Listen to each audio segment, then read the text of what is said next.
Most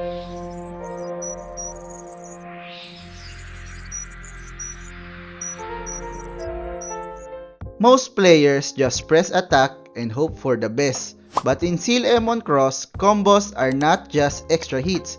They can help you deal better damage and build fever faster and make combat feel way smoother.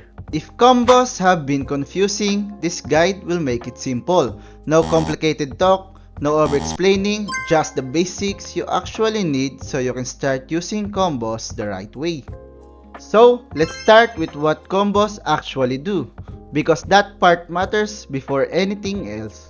Inside the combo menu, you can check your combo list, your current level, and your experience, and the effects you already have unlocked. Think of combo level like your progress bar for stronger combat options.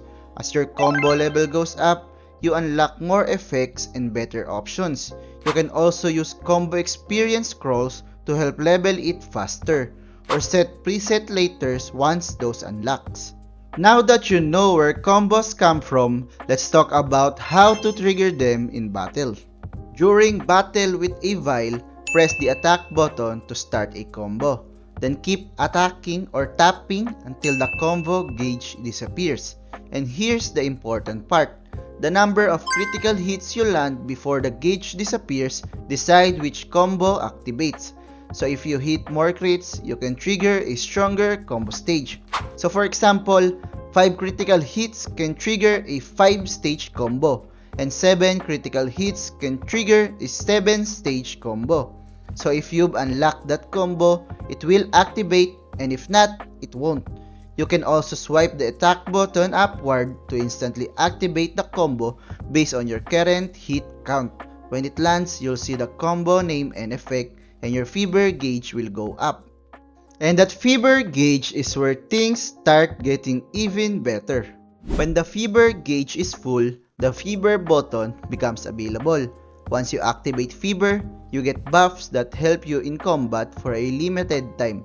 So basically, combos help you build toward fever, and fever helps you fight even better. That is the full loop. Use combo, fill gauge, trigger fever, and keep fighting stronger. Now, let's make things easier to control, because doing everything manually is not your only option. Combo presets let you choose which combos will activate in order. You can use up to 3 presets, and they unlock at combo level 4, 8, and 13. Once you equip the combos in the slots, they will activate repeatedly in order from left to right. You do not need to fill every slots. You can also switch between manual mode and repeat mode using the button left of the attack button. Manual mode means you activate your combos yourself. Repeat mode means the last successfully activated combo will repeat automatically. So if you want stronger combos, the next part is leveling them up. So now let's go to combo enhancement. Go to combo information, then combo upgrade. Here you can use enhancement materials to gain combo experience and improve your combos. You can check what each upgrade needs, see the results, and even do batch upgrades if you have enough materials. There is also a common enhance section where you can see your universal effects that apply based on your combo level. So if you want smoother fight and faster fever, learn your combos early. They make a bigger difference than most players think.